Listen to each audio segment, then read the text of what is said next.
Start by checking the box to make sure there's no shipping damage. Open the outer box and lift the bike out of the box.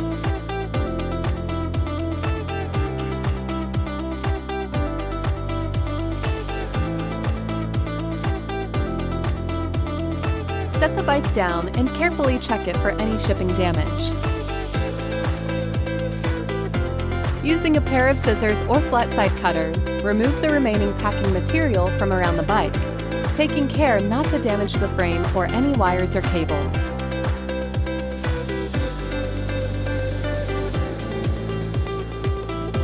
Now you're ready to assemble your new bike.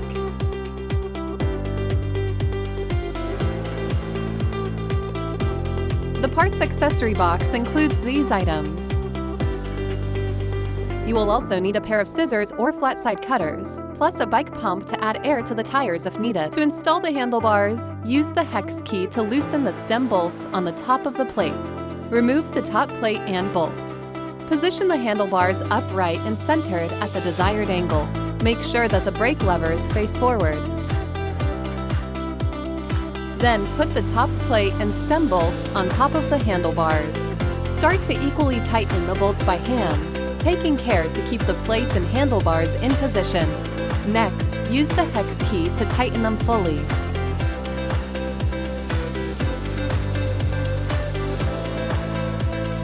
To install the headlight and fender, locate the bolt and nut at the top of the fork. Use a wrench to hold the nut while loosening the bolt with the hex key. You should now have two washers, the bolt and the nut. With a washer on the bolt, put it through both the headlight bracket and the fender eyelets. Make sure the bolt goes through the fork and both fender eyelets. Put the other washer and nut on the back of the fork and tighten by hand. Use the hex key and wrench to tighten it fully while keeping the headlight straight. Do not over-tighten. Once in place, the headlight should line up with the head tube. To install the front wheel, first remove the fork saver. Then remove the brake pad saver. Position the wheel to fit the disc rotor between the brake pads. Next, take the nuts, washers, and the thinner spacer off of the front axle. Insert the axle through the front wheel from the side opposite the rotor, making sure the wider spacer is on this side. Put the thinner spacer on the rotor side of the axle. Be careful not to touch the rotor. Then put the washers and nuts on both sides of the axle and turn a few times by hand. Don't tighten them fully just yet.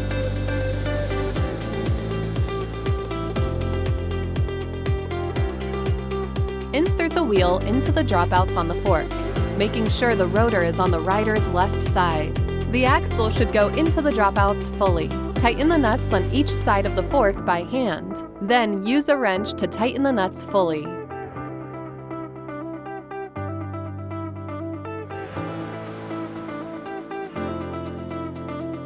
To install the pedals, locate both the left and right pedals. Insert the left pedal on the rider's left side of the bike and tighten it counterclockwise. Use the wrench to tighten it fully. Then insert the right pedal on the rider's right side of the bike and tighten clockwise. Again, use the wrench to tighten it fully. Now locate the plug cover below the seat on the rider's right side and flip it open. To charge the battery, insert the charging cable here. You can turn on the rear light by using the switch located underneath it. Now is a good time to double check that all parts and bolts are secure on the bike. Also be sure to check the tire pressure and add air to the tires if needed. Enjoy your Ride-L!